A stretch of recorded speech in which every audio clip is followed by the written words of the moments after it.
Ade can be ruled long enough for peace to feel ordinary, too ordinary. Markets no longer feared raids.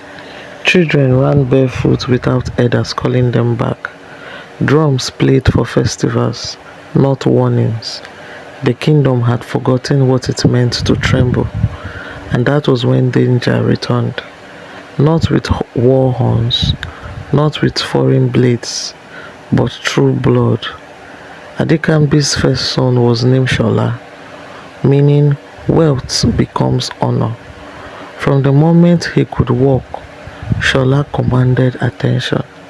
His voice carried, his smile disarmed, his presence filled rooms before he spoke. The people loved him, the elders praised him, poets composed verses about his future reign. But unlike his father, who learned silence before power, Shola learned applause first. He craved it. He wanted eyes on him. He wanted his name shouted before drums. He wanted the throne to announce him before he ended. Queen Aderonke, his mother, watched proudly. He is destined, she said often, and when pride crept into his words, she smiled instead of correcting him. Adekambi noticed, and worry took root. Adekambi never scolded his son publicly. He believed wisdom should arrive gently. Power must serve, he told Shola during evening walks. A crown is a burden before it is an honor. Shola nodded respectfully, but his eyes drifted towards the palace, towards the guards, towards the throne. He listened, but he never heard. His heart, he believed his father's restraint was weakness, that humility was something required before greatness, not after. One evening, frustration escaped him. "You were choosing because others failed," Shola said calmly. "I will rule because I am strong." The words hung between them. Adekambi felt them strike deeper than any blade ever had. Soon, the kingdom shifted, not violently, subtly. Elders argued more than usual. Sacred customs were questioned openly. Servants whispered again, the kind of whispers that had once haunted the palace. At night, Adekambi dreamed. The throne cracked, roots crawled beneath it, darkness swallowed gold. It was the same dream his father once described, the dream that came before chaos. He summoned the palace priests. Their voices were low, their eyes avoided his. "The throne is restless again," they said.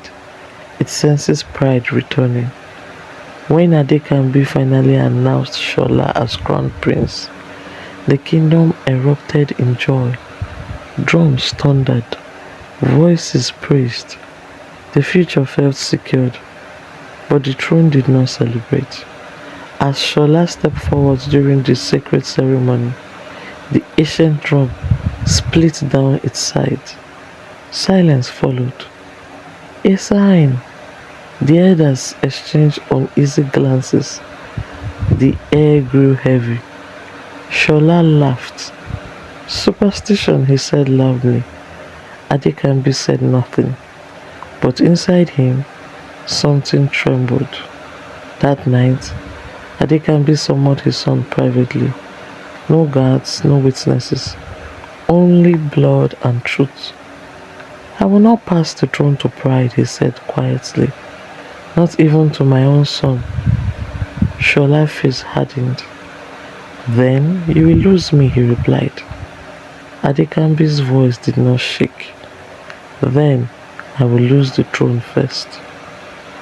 Succession was delayed. The kingdom murmured. The queen protested, but the king stood firm. Shola was sent away, not as punishment, but as preparation. He lived among farmers, ate only what his hands earned.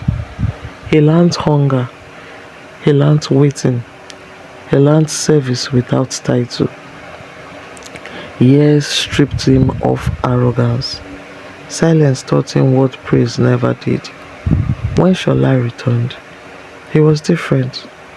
He was quieter, grounded, scarred in places pride once lived. He knelt before his father. Now, he said, voice steady, I understand. When Shola was finally crowned, the drum beat clearly.